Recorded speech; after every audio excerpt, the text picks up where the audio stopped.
വഴിയെ പോയ വയ്യാവേലിയെടുത്ത് തോളത്ത് വെച്ചിരിക്കുകയാണ് കോൺഗ്രസ് നേതാവ് doctor Shama Mohammed. Indian captain Rohit ശർമ്മയെ കുറിച്ചിട്ട സോഷ്യൽ മീഡിയ പോസ്റ്റാണ് വിവാദമായത്. രോഹിത് ശർമ്മയെ അമിതവണ്ണമുള്ളയാൾ എന്ന് വിശേഷിപ്പിച്ച ഷമ മികച്ച ക്യാപ്റ്റനല്ല അദ്ദേഹമെന്ന് പറഞ്ഞു. ചാമ്പ്യൻസ് ട്രോഫിയിൽ ന്യൂസിലൻഡിനെതിരായ അവസാന ഗ്രൂപ്പ് മത്സരത്തിൽ രോഹിത് 17 പന്തിൽ 15 റൺസിന് പുറത്തായതിന് പിന്നാലെയായിരുന്നു അവരുടെ പരാമർശം. ഷമയുടെ പരാമർശം സോഷ്യൽ മീഡിയയിൽ ചൂടേറിയ ചർച്ചകൾക്ക് തിരികൊളുത്തി. BJP വക്താവ് ഷഹ്സാദ് പുനേവാല ഉൾപ്പെടെ പലരും പ്രതികരണവുമായെത്തി.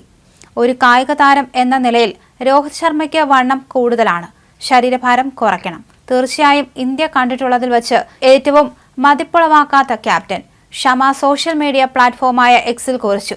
പിന്നാലെ വിഷയത്തിൽ വലിയ ചർച്ചയാണ് സമൂഹ മാധ്യമങ്ങളിൽ നടന്നത്.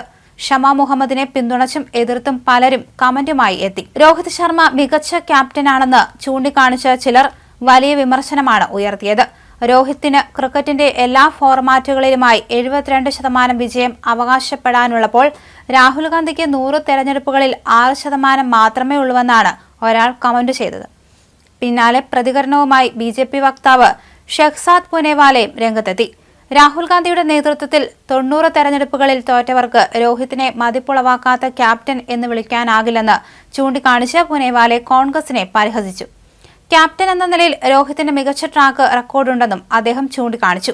കോൺഗ്രസുമായുള്ള ബന്ധം വേർപ്പെടുത്തി BJPയിൽ ചേർന്ന BJP നേതാവ് രാധിക ഖേര തന്റെ മുൻ പാർട്ടി പതിറ്റാണ്ടുകളായി കായിക താരങ്ങളെ അപമാനിച്ചിട്ടുണ്ടെന്ന് ആരോപിച്ചു. സോഷ്യൽ മീഡിയയിൽ വൻ വിമർശനമാണ് ഷമ മുഹമ്മദിനെതിരെ ഉയരുന്നത്. ഇതോടെ വിഷയത്തിൽ ക്ഷമാപണവും നടത്തി. ഷമ വിവാദ പോസ്റ്റ് പിൻവലിച്ചു. താൻ ഉദ്ദേശിച്ചത് താരങ്ങളുടെ ഫിറ്റ്നസിനെ കുറിച്ചാണെന്നും ബോഡി ഷേമിംഗ് അല്ലെന്നും ഷമ പറഞ്ഞു. കളിക്കാൻ ഫിറ്റ് ആവണമെന്നാണ് എന്റെ നിലപാട്. രോഹിത് ശർമ്മ അല്പം തടി കൂടുതലാണെന്ന് എനിക്ക് തോന്നി. അത് തുറന്നു പറഞ്ഞതിന് ഒരു കാരണവുമില്ലാതെയാണ് എന്നെ ആക്രമിക്കുന്നത്. മറ്റ് ക്യാപ്റ്റന്മാരുമായി താരതമ്യപ്പെടുത്തുന്നത് ജനാധിപത്യമാണെന്നും ഷമ പറഞ്ഞു.